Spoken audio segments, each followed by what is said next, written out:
looking for him to go in and fix it, but the governor is not so far asking for that, and he says to stay tuned.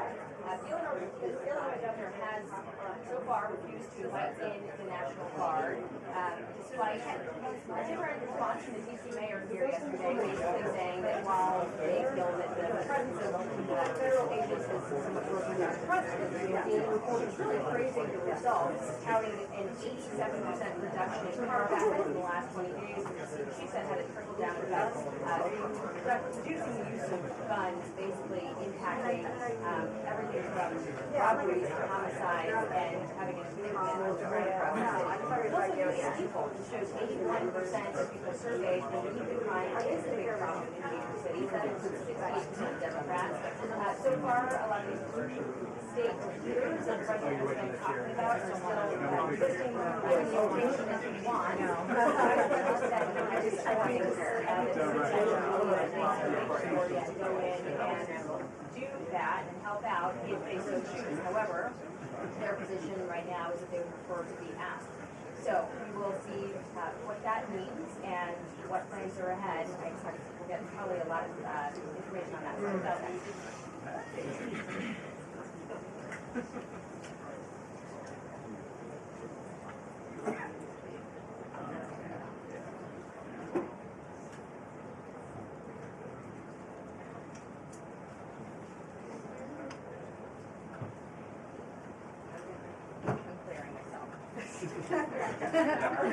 You're going to clear yourself too. Tell him. Support that. Gotta go. We know you're in church here. Show control of his boss. Yeah.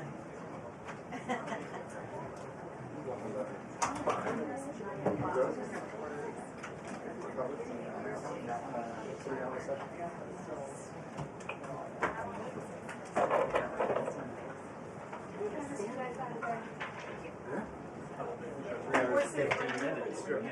Thank you. Thank you. Twisted us up. Still okay.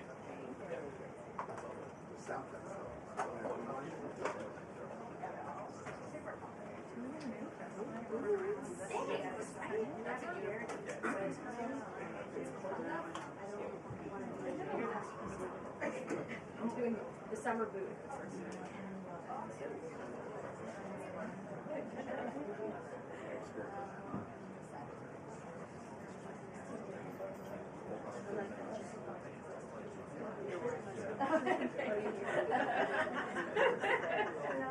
Gotta go. It is what it is.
Mam nadzieję, że nie trzeciego roku.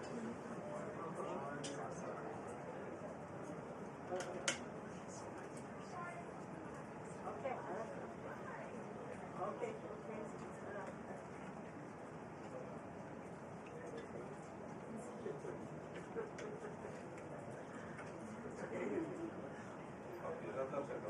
A co jest do tego papieża?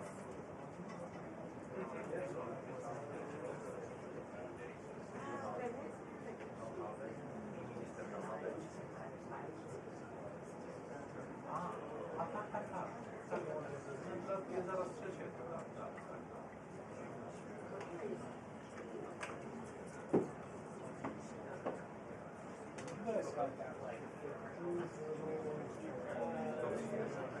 A może nie pani?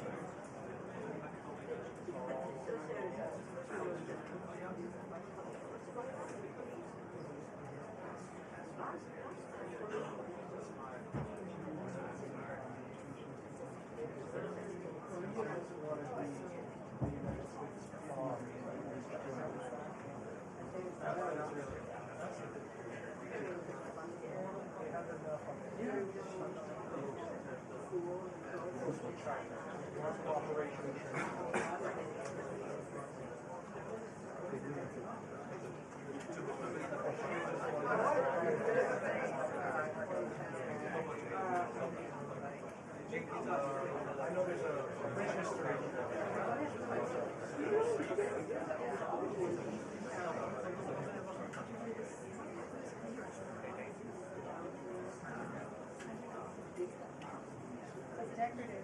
It seems like it looks like or something. I looked at it.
Until the briefing, 2 minutes until the briefing.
Good afternoon.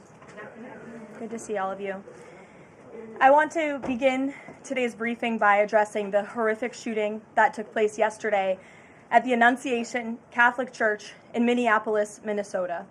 where a deranged shooter opened fire during morning mass, killing an innocent 8-year-old and 10-year-old. 14 other children and 3 adults were also injured during this horrible tragedy.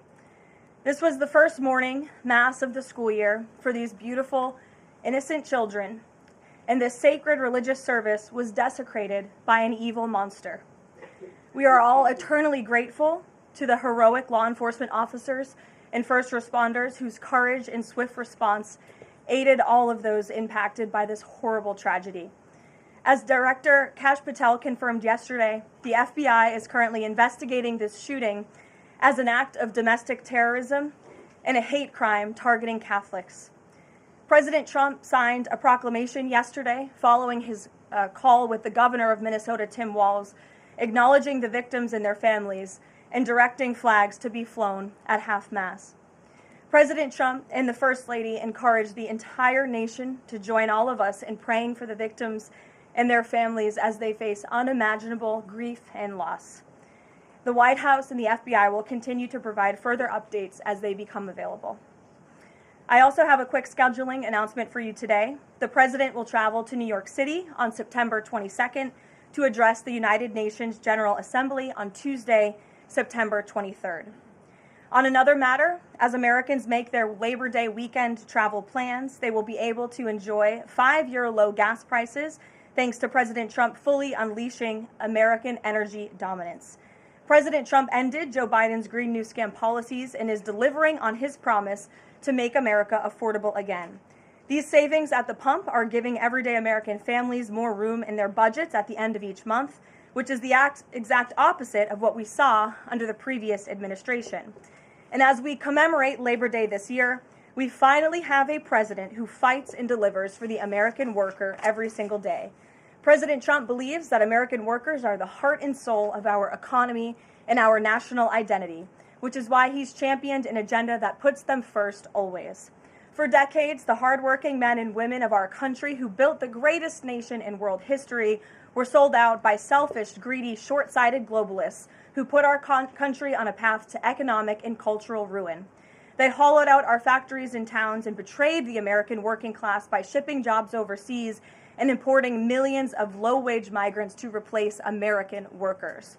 Under President Trump, this national disgrace is over. American workers are, once again, being put at the center of national trade policy, and the dignity of American labor is being defended. As a result, President Trump has already brought in nearly $10 trillion in new private and foreign investments so that the top businesses in the world can create high-paying jobs in America and hire American workers to fill them. In fact, since President Trump took office, the economy has added more than 500,000 new jobs to the workforce. In a stark reversal from the Biden administration, all of that job creation has been driven by private sector growth, and all employment gains have gone to native-born Americans. Wages for blue-collar workers are now rising at the fastest rate in the past 60 years. And the average American worker has already seen a $500 wage increase this year alone. Thanks to the largest middle tax cuts ever signed into law by President Trump, with no tax on tips, no tax on overtime, no tax on Social Security, Americans in all 50 states will keep more of their hard-earned money. The average American taxpayer will see a tax cut of nearly $4,000 because of these pro-growth provisions, according to analysis from the Nonpartisan Tax Foundation. In other news, President Trump continues to deliver on his promise to restore law and order to our nation's capital. Since President Trump's intervention, there have been more than 1,283 arrests right here in the District of Columbia. Total crime in D.C. is down 19%, and violent crime is down 30%. Carjackings in the district are down 67%. Homicides are down 57%. Robberies are down 40%. Motor vehicle thefts are down 32%. And assaults with dangerous weapons are down 23%. And property crime is down 18%. These numbers prove the president's bold actions to make D.C. safe and beautiful again are working, just like he said they would. And that's why on Monday, the president took additional action to sign an executive order taking steps to ensure that cashless bail in Washington, D.C. is eliminated. For too long, DC's reckless cashless bail policies have allowed dangerous criminals to be quickly released, which endangers everyone who lives in and visits our wonderful capital. No cash bail has also foolishly forced law enforcement to repeatedly arrest the same offenders over and over again, only for them to be released back into our nation's capital. This is the definition of insanity, and the president is seeking to end it. He also signed a separate executive order addressing the crime emergency in D.C. by instructing the National Park Service to hire additional United States Park Police officers to support public safety, and directing the U.S. Attorney's Office for D.C. to hire additional prosecutors to focus solely on violent and property crimes.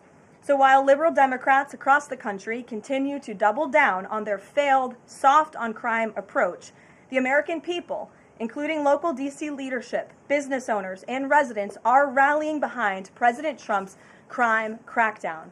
According to new polling, 81% of Americans say crime is a major problem in large cities across the country. And a clear majority of Americans believe the president's actions are justified and necessary to reduce crime in these cities. Indu Bhatia, who runs a liquor store a half mile from the White House here just down the street, is one of those Americans who are grateful for President Trump's public safety push. Indu recently told the New York Post that her store was robbed so many times that they had to spend exorbitant sums of money on security, jeopardizing her family's financial future. But thanks to President Trump's strong action, Indu said, quote, "All of my employees, including me, we feel much safer, and even our customers feel really happy when they walk into our store." And just yesterday, Washington, D.C. Mayor Muriel Bowser credited President Trump for surging federal law enforcement personnel and said neighborhoods, quote, "feel and are much safer." We thank Mayor Bowser for her cooperation and her willingness to help us make D.C. safe and beautiful. This entire effort has vindicated what President Trump and law and order advocates have been saying for years, and this is our message to Americans in Democrat-run cities nationwide. Decline is a choice. You don't have to live in constant fear of being robbed, raped, or murdered. Your leaders are lying to you, and they have been failing you for decades. The President Trump approach of upholding law and order by letting our brave men and women in blue actually do their jobs to aggressively fight crime works. In just a few weeks, President Trump has done more for D.C. residents than Democrats did in 50 years. And this can be replicated in other crime-ridden cities across the nation. As President Trump has said, all of these elected officials in charge have to do is pick up the phone and ask for the president and the federal government's help. President Trump doesn't care if they are a Republican or a Democrat leader. He wants Americans to be safe and for every law-abiding American citizen across the country to be able to thrive in their city and in their community. With that, I'll take questions. Here in our new media seat today, we have social media influencer, content creator, Brandon Tatum. Brandon, thank you so much for joining us today. Why don't you kick us off? Well, Caroline, thank you so much for having me. I really appreciate it. And on behalf of everybody that follow me, the millions of people that follow me, I want to say thank you for making the sacrifice and dealing with some of the most disingenuous people on planet Earth at times. I have two questions.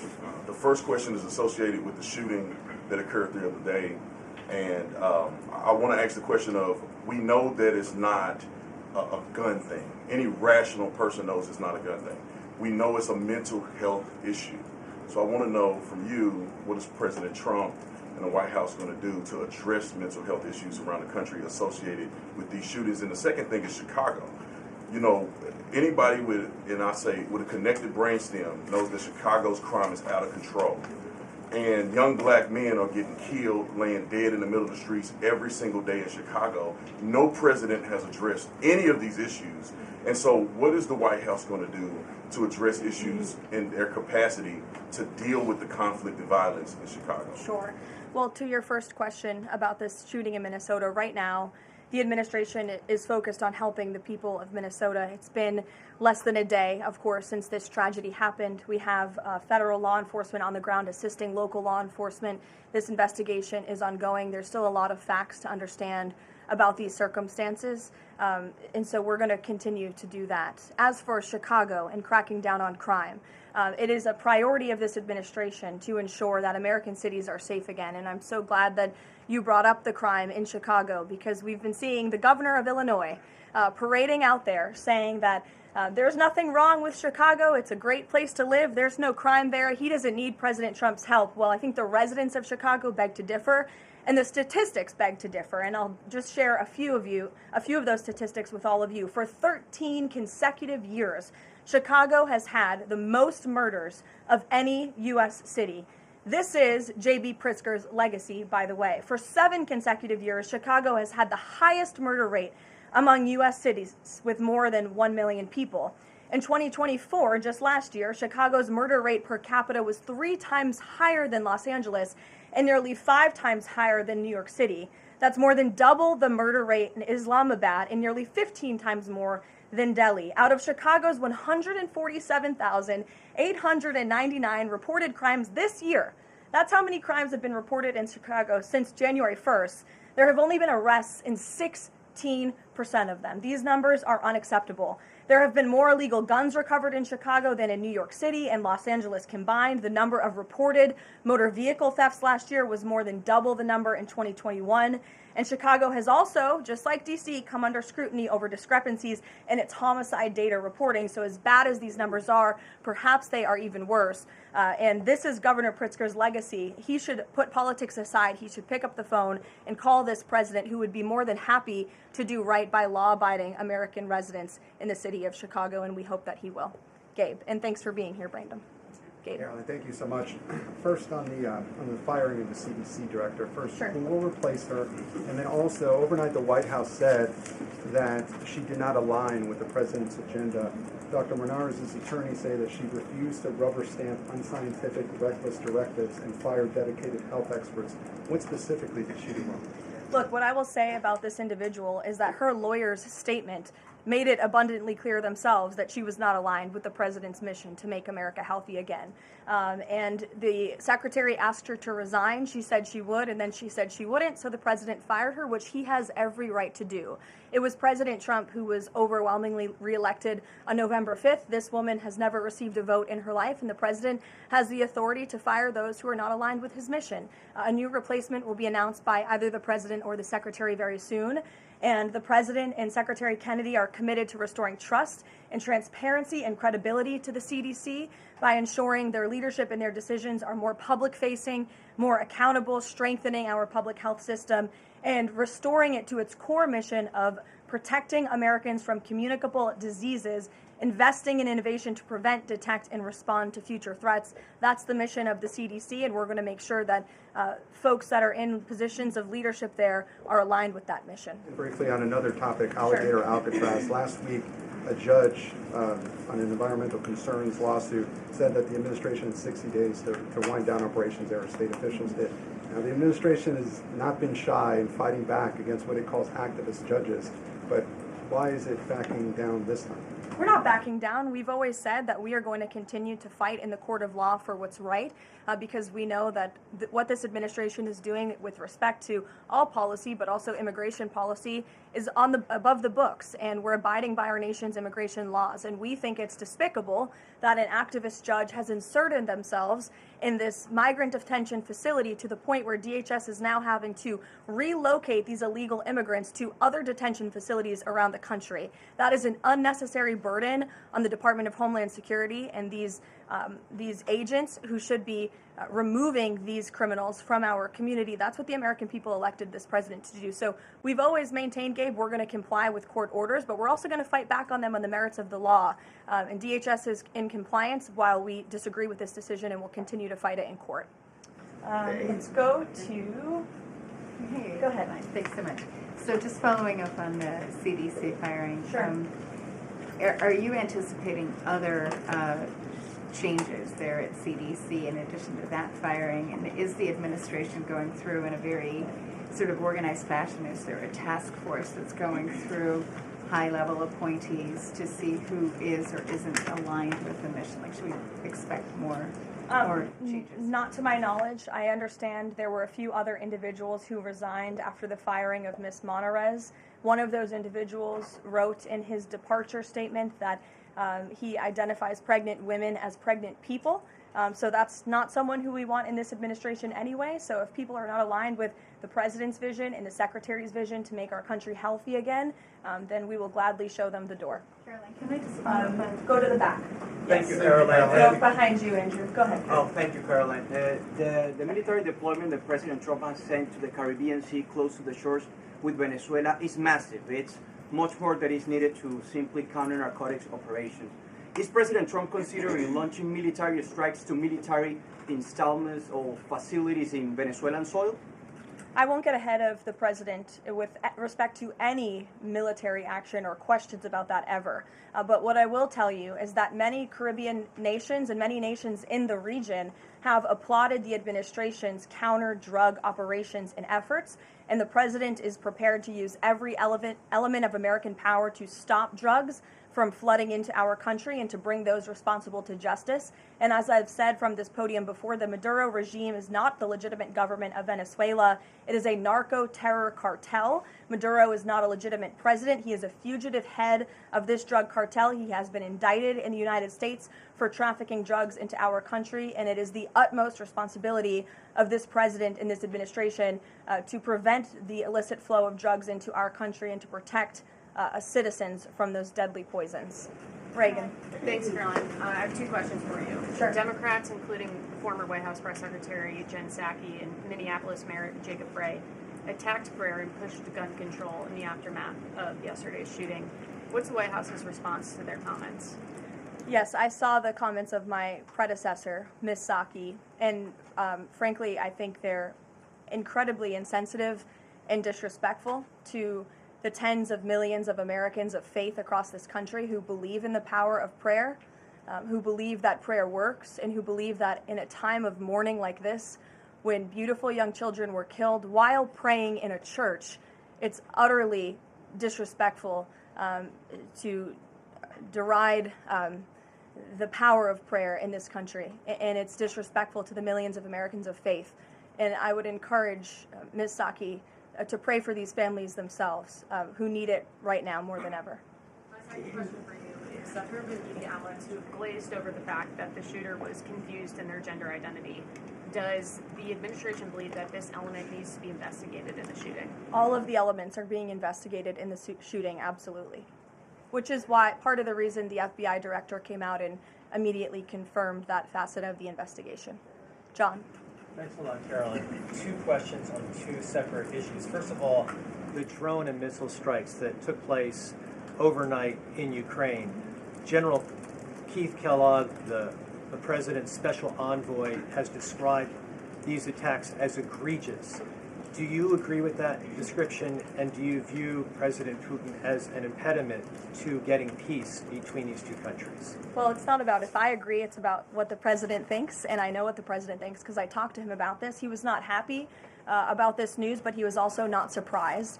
These are two countries that have been at war for a very long time. Russia launched this attack on Kyiv, and likewise, Ukraine recently dealt a blow to Russia's oil refineries. They have taken out, as a matter of fact, 20% of Russia's oil refinery capacity over the course of their attacks throughout the month of August. So the president is continuing to watch this intently, and this killing, unfortunately, will continue as long as the war continues, which is why the president wants it to end.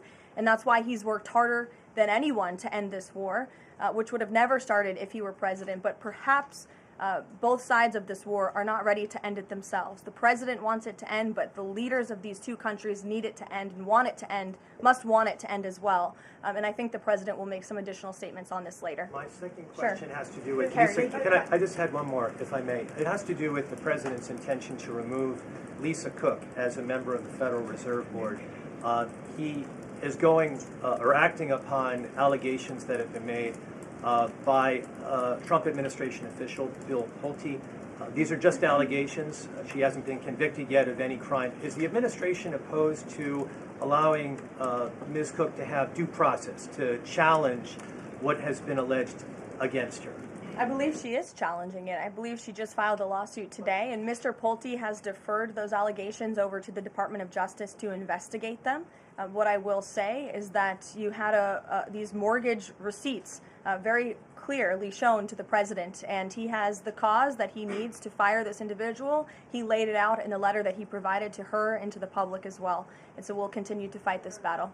Carrie. Hi, Caroline. So the president just announced that he wants to have a convention right before the midterms next year. The GNC has countered that they too want to have a convention right before the midterms as well. What's the White House's response to that? And can you give us just a little bit of a hint or a tease here as to how the president envisions a convention for the midterms? Look, the president put out a statement on this earlier today. I'll let him speak further on the plans that he envisions, but I think he's very proud of the accomplishments and the achievements of his administration, as he should be. The most secure border in United States history, a crackdown on crime here in our nation's capital, an attack or a reversal of the attack on our energy industry from the previous administration. As I just pointed out to you, gas prices today, this Labor Day, are the lowest they've been since Labor Day in 2020. Our economy is bringing in trillions of dollars in revenue from all over the world again. So there's so much for Republicans and for the president and for Americans across the country to be proud of, and I think the president wants to see that celebrated. But for any further details on this as they come, we'll provide you with them. Iris. Thank you, Caroline. 2 questions on the shooting. What's the administration's message to some concerned parents across the country who might be now worried about their kids' safety in light of the latest incident? We completely and totally understand the concerns of parents across the country. This tragedy it's heartbreaking. As a parent myself, there are no words to describe just the heartbreak that these families must be enduring. Which is why the President and the First Lady have encouraged everyone to continue to pray for these families and these victims. And it's why this administration is focused on removing public safety threats from our communities. And in fact, I can share with all of you that last night in Washington, D.C., when arrests were being made, there was an arrest of a juvenile right here in D.C. in Ward 7 for threats to kidnap and injure, receiving stolen property, possession of a large capacity feeding device, unlawful possession of firearms and ammunition. A search warrant was executed, 7 firearms were recovered, and the juvenile was arrested after an investigation was initiated based on social media posts allegedly threatening violence towards a school.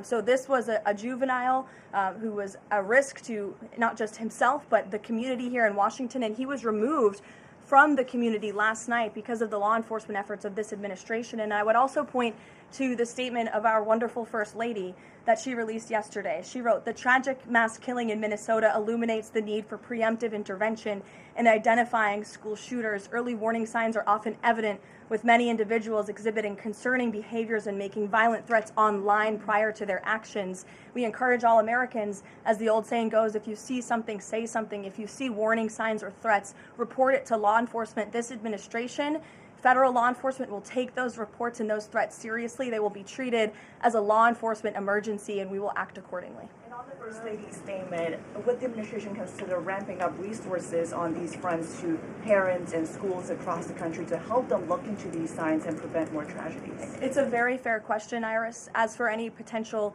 future policy decisions or funding questions, it's just been over 24 hours since this tragedy occurred. Right now we're focused on the FBI and their investigation and uncovering all the facts, and we'll leave those very important policy discussions to another day. Thank you. Go ahead. Megan. I had a question about the Lisa Cook lawsuit that you mentioned. Sure. Does the president plan to wait until that lawsuit is resolved to appoint her replacement? I will leave that to the president to make that decision in that announcement himself. Brian. Thank you, Caroline. 2 questions. Bouncing off the CDC situation, CDC. I'm curious if administration officials are pushing back on the president's agenda, privately, publicly, however, should they fear to lose their jobs going forward? Look, I think if you're doing your job well, and if you are executing on the vision and the promises that the president made to the public who elected him back to this office, then you should have no fear about your job. Just do your job. That's what this president wants to see. He wants to see people solving problems. He wants to see the people who have the privilege of serving the American taxpayer and the federal government abiding by the wishes of the American taxpayers who overwhelmingly reelected him in this cabinet to make America great again, or in this case, make America healthy again. On the Intel deal, where the U.S. got a stake in that company, there's two things I want to ask about that. The first is, what did the U.S. get back in return for that deal? And the second thing is, what are the future plans for giving any form of money to another company? It could be through the CHIPS Act, like this deal, or some other form of funds. What are the plans there by this White House administration? Well, look, as you know, Brian, very well, because you cover it often, the Intel deal is still being ironed out by the Department of Commerce. The T's are still being crossed, the I's are still being dotted. It's very much still under discussion. But the president's thinking, I can share with you, is certainly to ensure that the United States government is making our country wealthy again and is benefiting from some of these deals. And it's a creative solution. I know it's outside the box thinking, which is uncommon in this city, but it's something that he proposed and something that the Secretary of Commerce is working on putting into action. Mary. Thanks, Caroline. I have a couple questions on the shooting yesterday. The first one, this is the second shooting involving a trans-identifying shooter who specifically targeted Christians and Catholic kids. What kind of consequences do the gender-affirming therapists, doctors, or even the parents of these shooters face after these types of shootings? Well, as for the parents and potential therapists in this case, again, all of that is still currently being investigated by the FBI. I know the Secretary of Health and Human Services this morning said that HHS is investigating perhaps links between some of these drugs and these prescription drugs that some of these minors may be taking and an increase in violence. And obviously we have mental health problems in this country that this administration and Secretary Kennedy will continue to speak out about and the work that we're doing to solve it. Thank you. And just to follow up, I've seen a lot of calls for action, among these lawmakers saying that we shouldn't just be praying. One that I've seen on the right, actually, is calls for the FBI to institute a new class of domestic terrorism that involves trans ideology. Is that something that the administration would support? I would have to check with the appropriate people on that. Daniel. Thank you, Caroline. We saw some new revised economic data come out today showing the U.S. economy moved at a 3.3% clip, largely buoyed by a surge in capex.